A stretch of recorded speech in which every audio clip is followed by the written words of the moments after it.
It's a 4-3 shootout loss for the Utah Hockey Club against the Toronto Maple Leafs, and we're going to look back at it. Plus, we have some big news on Juuso Valimaki. All that and more coming your way on the Locked On Utah Hockey Club podcast.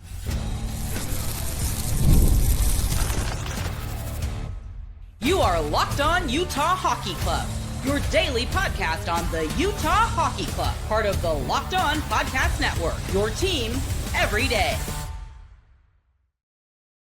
Hello, everyone. I'm Tom Callahan. Thank you for joining me here as we take a look back at the Toronto game here on the Locked On Utah Hockey Club podcast. Plus, we've got news on Juuso Valimaki coming your way. And going to talk a little bit about the Ekblad suspension in Florida. If you haven't heard about that, stay tuned. We're going to hit that at the end of the program. Thanks for making us your first listen each and every single day when it comes to the Utah Hockey Club. We know you have a lot of choices, and we appreciate you spending your time with us. So thank you so much. All right, we're going to dive right into it here.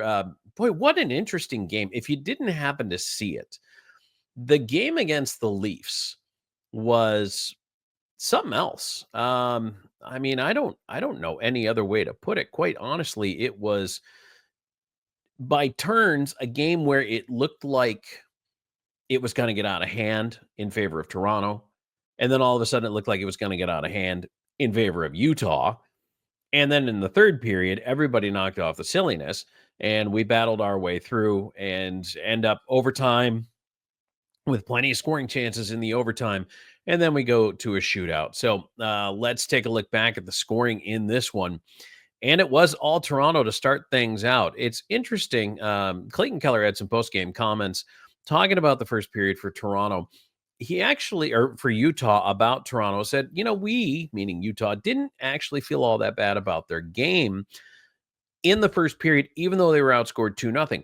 Both of Toronto's goals came on the power play, although, as you've heard me talk about before, I just really like to see the power play or the penalty kill get better. And the PK has been not great lately, and tonight they end up giving up two. The first at 12:42 to Willie Nylander, his 36th on the season from Marner, who 59 assists for Mitch Marner. Wow. And Nyes. And then at 19:38, and that's a crusher. I hate those goals in the last minute of the period, but Yarncroke from Domi and Riley. And Yarncroke drew in late, by the way, into this game. He was moved back into the lineup, and, well, there you go. It pays off. So power play goal at the end as well. And then Toronto goes into the locker room with a 2-0 lead. Shots in that period, 13-4 in favor of Toronto. It was interesting through the first 27 minutes how badly Utah was outshot in the game. But then all of a sudden they turned it around. And we'll get to that in a second here. But Toronto, into the early part of the second period, scored again. Benoit from Kampf and Holmberg, 4:48 time of the goal. Now it's 3-0. And this is the point where, as I was telling you, they were getting badly outshot.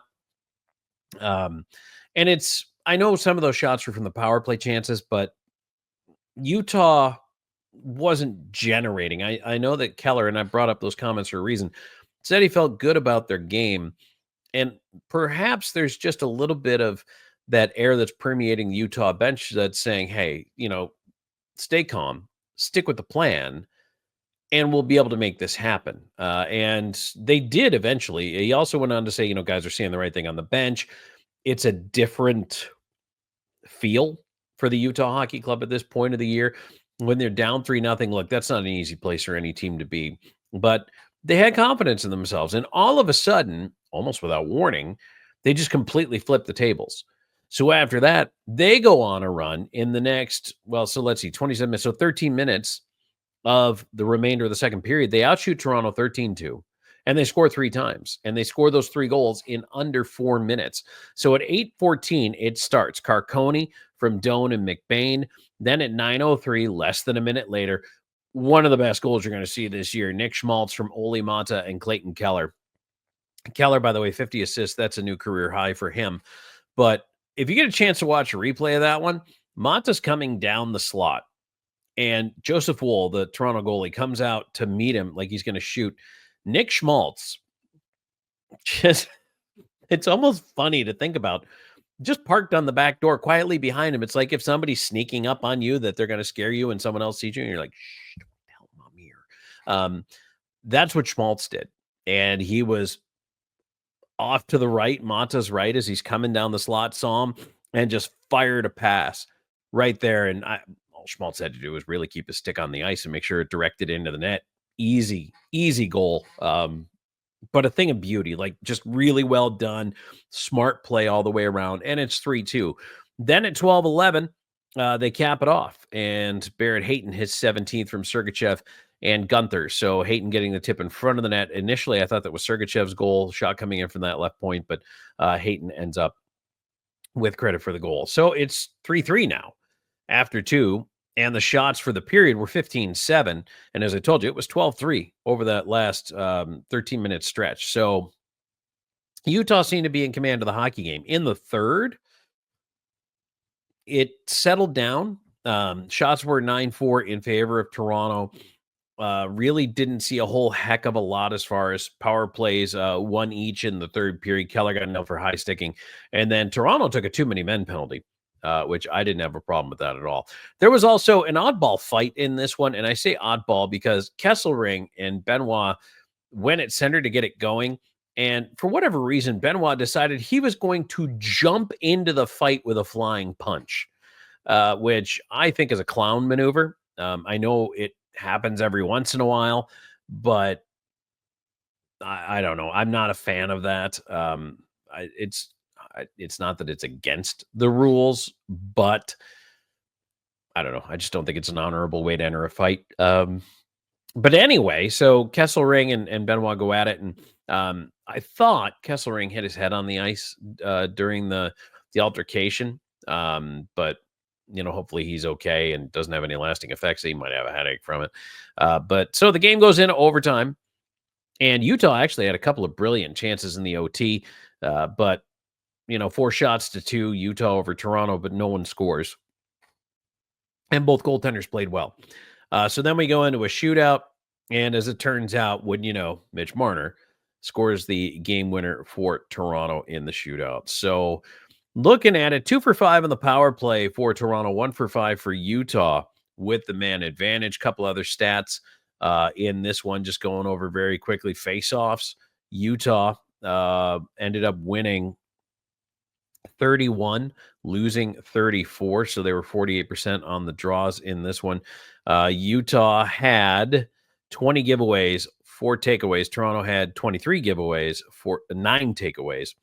Block shots, Toronto had 23, 11 for Utah. I would have liked to seen that higher. Guys getting in the lane certainly would help. But, all in all, not a bad night for the Utah Hockey Club to rally on Toronto. Toronto's a first-place team. That's a really good hockey team. And the first period plus, that first little part of the second period, they looked it. They looked like they had Utah unable to do what they wanted. Credit Utah sticking with their process and being able to break through. But it took them a while. And that was the important part for Utah, really, I think in hindsight, was them sticking with it, being able to get through that and make things happen for themselves. So, you know what, really, at the end of the day, a tough, hard-fought contest, but Utah Hockey Club does get a point. And I think that's important. Yes, they would have liked to. Yes, they would have liked it in regulation or overtime, but they still get a point in the shootout, which is critical because coming in, they they're certainly not out of it by any means. Coming into the game of 66 points, they now have 67. And starting today before all the games were completed. So it was a 4-point gap. 70 for the Flames, 69 for the Blues, 69 for the Canucks, and then 66 for the Utah Hockey Club. So now, at the end of the evening, Utah's up to 67, and Blues 69, Canucks 69, Flames 70. So that was the way the scoreboard went here this evening. Honestly, every point is so key right now. It's really, really important. And no one around them was playing tonight. The Avalanche beat Chicago 3-0. And Edmonton lost to Buffalo 3-2. How about the Sabres on that one? But, Senators 2-1 over Detroit. Those are the only 4 games on a Monday night in the league. So no real movement by the other teams. But it is one of the games that, Utah, again, now looking at it, the Utah Hockey Club has played 64 games. So St. Louis 65, Vancouver 63, Calgary 63. So again, playing at home, you've got to find a way to get the points when you can. And that's going to be really, really important for the Utah Hockey Club down the stretch. All right. We're going to talk about some news from Juuso Valimaki, and then we are also going to hear from head coach Andre Tourigny post-game. So stay tuned for that. Plus, I want to talk about the Aaron Ekblad suspension. If you haven't heard about that one, we will catch up with that here towards the end of the show as well. So stay tuned. All right. And today's show is brought to you in part by Factor. Are you looking to optimize your nutrition this year? Well, Factor makes eating well easy with chef-prepared, dietitian-approved meals that are fresh, never frozen, and ready to heat and eat in just 2 minutes. With 40 options across 8 dietary preferences every week, you can customize your meals to fit your lifestyle, whether it's calorie smart, protein plus, or keto. Plus, Factor even offers wholesome smoothies, breakfasts, and grab-and-go snacks to keep you fueled all day long. One of the things I like about Factor is it just completely takes the stress out of meal planning. You don't have to think about it. You don't have to stand there in a grocery store trying to put together a list in your head, trying to think of what do I need? I need to buy this and that and everything to go together. They have it done for you. And the Protein Plus meals, awesome, packed with flavor, kept me full throughout the day. Can't complain. No, convenience is awesome. There's no prep. There's no mess. It's just great food in a couple of minutes. So eat smart with Factor. Get started at factormeals.com/LockedOnNHL50 off. That's a long one. I'm going to say it again. Use code LockedOnNHL50 off to get 50% off your first box plus free shipping.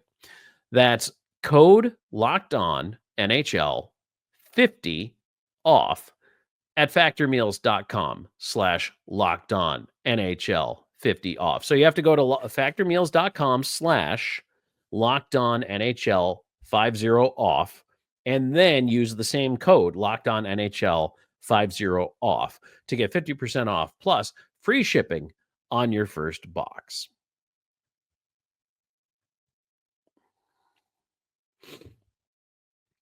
All right, Tom Callahan here with you, and we're going to hear from head coach Andre Tourigny, his post-game thoughts, and then also we've got news on Juuso Valimaki. Actually, let's get to the Valimaki news first here, and then we'll get to head coach Andre Tourigny. So, kind of interesting. I wondered if there was anything going on, but I didn't want to say anything because you don't want to be wrong. But Valimaki went to Four Nations and didn't play. Then he comes back to the Utah Hockey Club. Doesn't really play. And they send him down through waivers. He goes to Tucson, plays one game, February 28th. Hasn't played since. It's now early March. And as it turns out, Valimaki is going to be out 8 to 9 months after undergoing surgery to repair a torn ACL.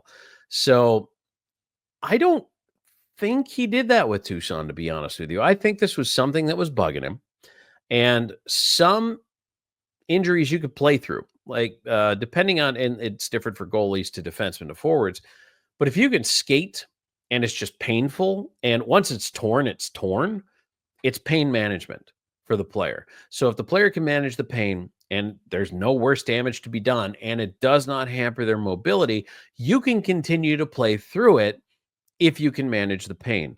Well, I think that might have been something that, and maybe it's not something he told anybody about. Maybe it was something they knew about. I don't know that. That's between player and medical staff, but it does explain a lot now, I think, in hindsight, for us as Utah Hockey Club observers. And it means he's actually not only going to miss camp, but at least October, maybe part of or November next year. So that's interesting. But Valimaki is going to be out, and 8 to 9 months is a recovery window. He has one more year left on his deal, $2 million on that. So I'll be very interested to see. I thought he was a very good defenseman, and I thought he started the year playing pretty well enough, obviously, to get picked to the Four Nations roster. Clearly, there was a decline there. And Now, we might have our reason why. Again, I don't know when this happened, but I have a feeling it's not an injury in that one game in Tucson. I think it was something he was going to try to play through and then finally might have just said, you know what? I can't do it. And, this is where you end up going with surgery. So there you have it. There's your news on Juuso Valimaki. All right, let's get to head coach Andre Tourigny and his post-game comments here after the 4-3 shootout loss to the Toronto Maple Leafs. A few things before we get going. First of all, hell of a character game for us. The way thing unfold, really proud of the way the guys fought back and resiliency and all that stuff. The other thing, I won't make any comment on their third goal, so you can scratch that question right away. And I talked this morning about for us to be hard on the inside and winning battles and all that stuff. I think we were really disciplined in our approach and playing against their top players. So really proud of the effort of the boys. Michael Kessering talked about finding new ways to impact the game. What do you think that fight did for your group? Unreal. I think that moment, we talked since the beginning of the season on our team of managing the game and learning and stuff like that. That moment of the game, the emotion of the situation, their goal, the fight, and the way the guys were talking on the bench, and they had the right message on discipline and being resilient and staying engaged and staying with it. It was unreal. That's kudos to the guy. They were unbelievable, and I think we know how important it is, and we need points and stuff like that. There's a level of frustration we didn't get to, but there's a huge level of pride on the character we showed and how we manage our emotion, how we manage the game in those tough situations. Earlier in the season, you guys lost in regulation to Toronto, but this time you take them to a shootout. What do you think that says about the growth of your team since then? That's huge. I think you're absolutely right. I think, and if you look, last time we played them, they had a bunch of players were not playing. Talk about Matthews and Nice and others who did not play. So I think they were a good team. They took a lead. They're a good team. They made trade because they want to win the Stanley Cup. They believe in themselves, and we made a huge character comeback, and we showed how resilient we were and how important for us is to stick together and to be there for each other. And I think the boys did an unbelievable job. As a whole, from the game on the ice to the arena atmosphere, did that feel like a playoff game? And if so, how does that benefit this team? Well, it's huge. I think the boost you need when every detail, every ounce of energy or momentum you can get in those kind of situations, it's huge. And I think our crowd, the way they push and the energy they give us and the pride they give us to play in front of them, I think it's huge. We're so grateful to have that opportunity. I think that fill up our tank all the time. When Barrett got hit in the back there, did that add any fire to the team? Yeah, there were a lot of situations where bring emotion in the game. The hit on Veggie, the call on their third goal, the fight of Cass, or so on and so forth. So it was a hockey game. There was an important game for them as well. They didn't want to come back after their game in Colorado, and they showed up, and we showed we're a good team and we can play with them. Kell's got his 50th assist of the season tonight. It's a new career high. How important is he to this team as a facilitator and a guy who gets the team involved pass first? Yeah, what I like the most about Kel's today is his level of battles. He's always competitive, but tonight he won battle against big guys, and he was huge in battle. He had a level of determination, and we talk about character. He had a lot of character tonight, and he had a lot of fight in himself. We talk about resilience. He showed the way. How about all season, just as a passer as well? Oh, he's a pass first guy. We bark at him enough to shoot the puck. I think we need to recognize his quality of playmaking. He's a pass first guy. He wants to make plays, and he can do it all. He can shoot as well. Although the outcome wasn't the perfect outcome, you could walk away with a point. Kesselring and Keller, they're not hanging their heads with this one. When it comes to hearing them have that positive response to a game like that, what does that tell you about the room in terms of their attitude? It's huge. The old day, for me, it's just a positive. There's one. We're missing 1 point. That's the only thing who we can complain about. The rest, it's unreal. It's the way we play. That's a good team. We at 5-on-5 we probably doubled them in scoring chance. We came back from a 3-goal deficit. We fought. We hit. We feed off the energy of our crowd. That's a great day. That's a great day.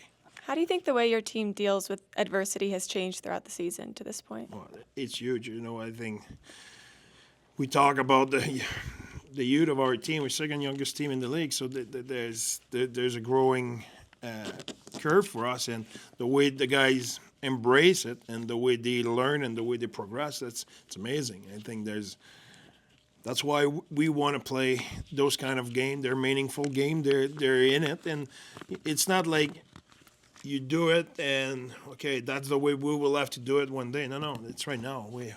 We're right there. And we believe in it, and we're doing it. And when we're not doing it right, we're paying for it, and that's the price you have to pay to grow in life. I think our team are managing it really well.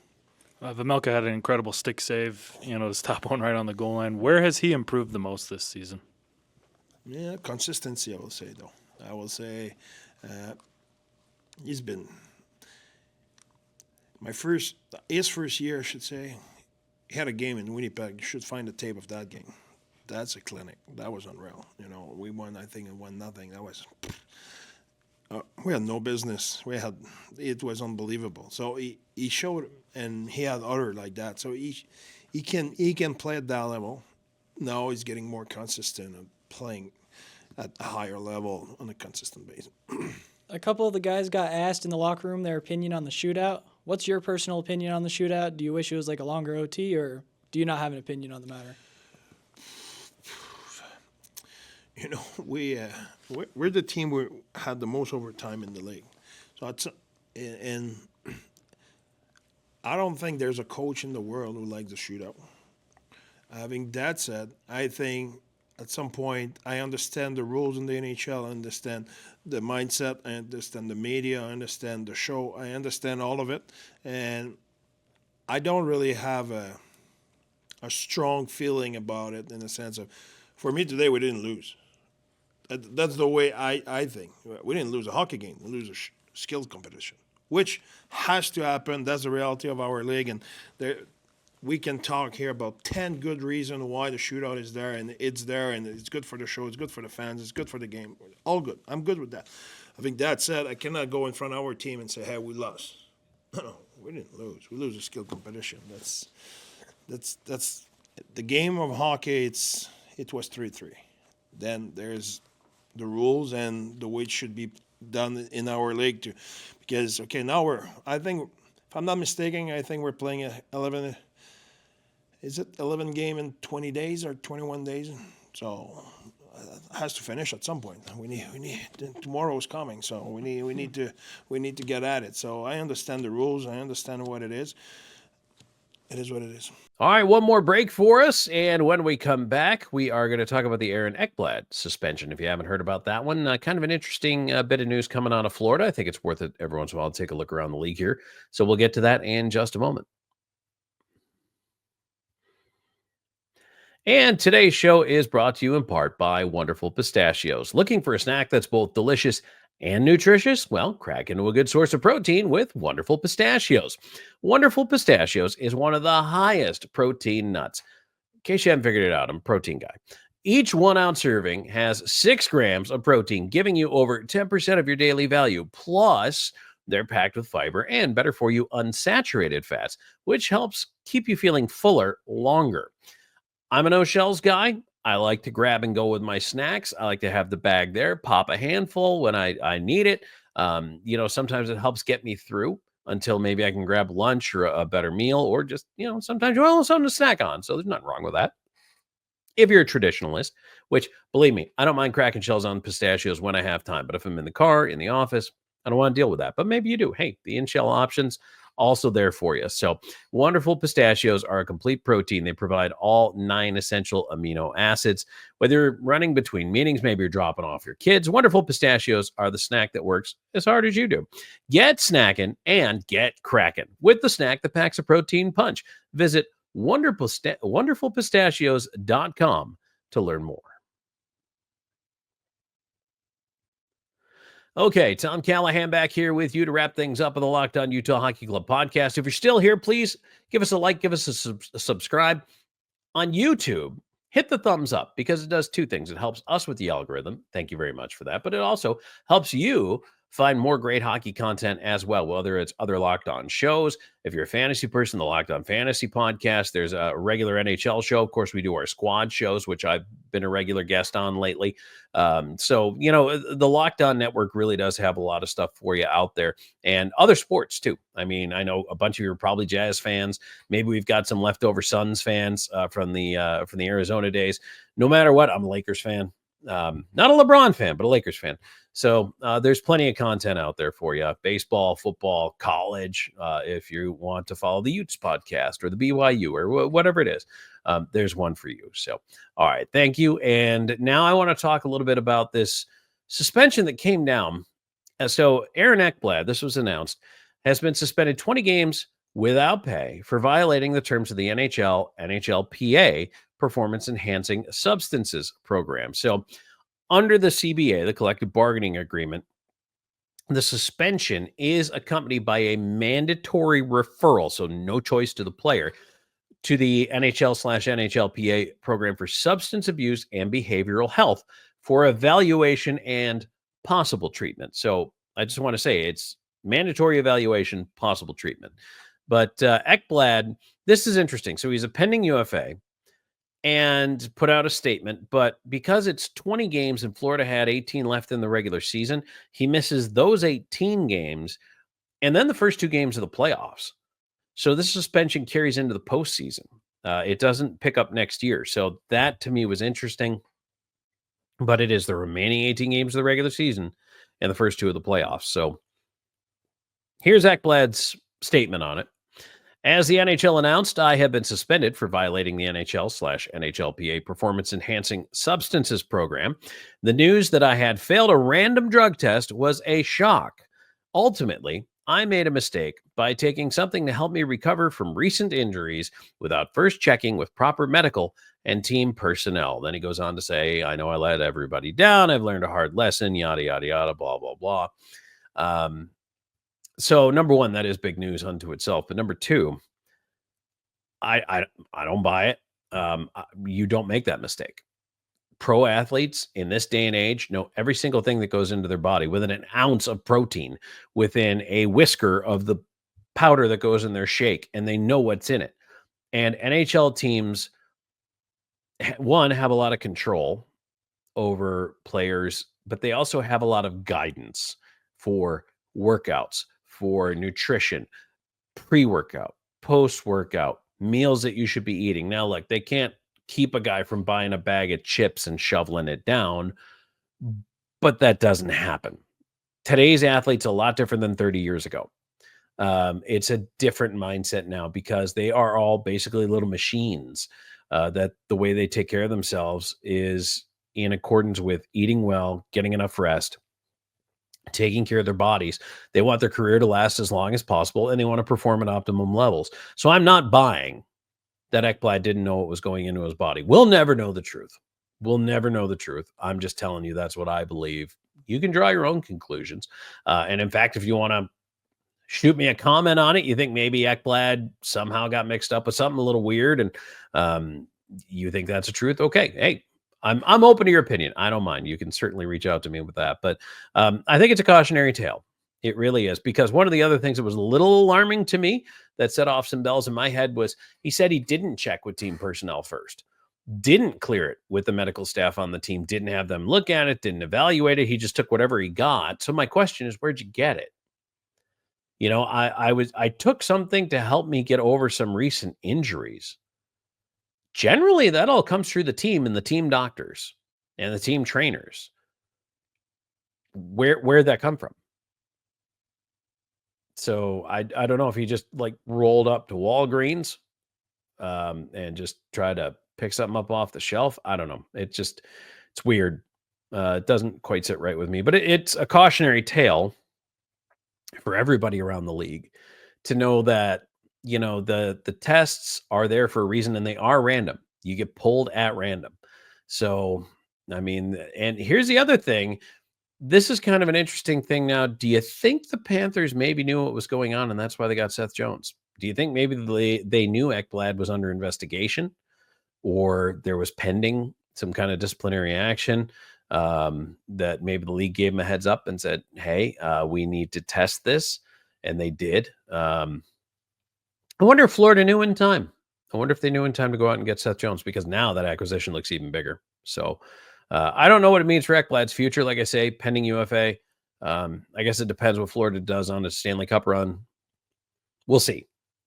But that's just something I wanted to cover here a little bit of league perspective for you. So, all right, Robin should be back in our next show. I want to tease for you. We've got coming up a show this week where Belle Frazer is going to join us. She covers the Utah Hockey Club as well. And we're going to talk to Belle. I'm really interested to talk to Belle about her background, about how she got into sports journalism, how she ended up covering the Utah Hockey Club, and all of that fun stuff with her. So if you are a fan of her work, if you follow her on social media or you follow her reporting on the team, she's going to join us this week on the show as well. So, all right, my thanks to everybody for being here with us. Thank you so much. If you like what you heard, tell your friends. Never hurts for us to have more folks following along, whether it's on YouTube or we're available every single place you can get your podcasts. Appreciate you being here. So, hey, tough one tonight with a shootout, 4-3 to Toronto, but Utah Hockey Club playing pretty well coming out of Four Nations. And you know what? There's still plenty of time. They are not out of it. They still look like they could make their way into a wild card. So fingers crossed. We shall see. But it's going to be a lot of fun down the stretch. All right, everybody. This is Tom Callahan saying thanks for joining me on the Locked On Utah Hockey Club podcast.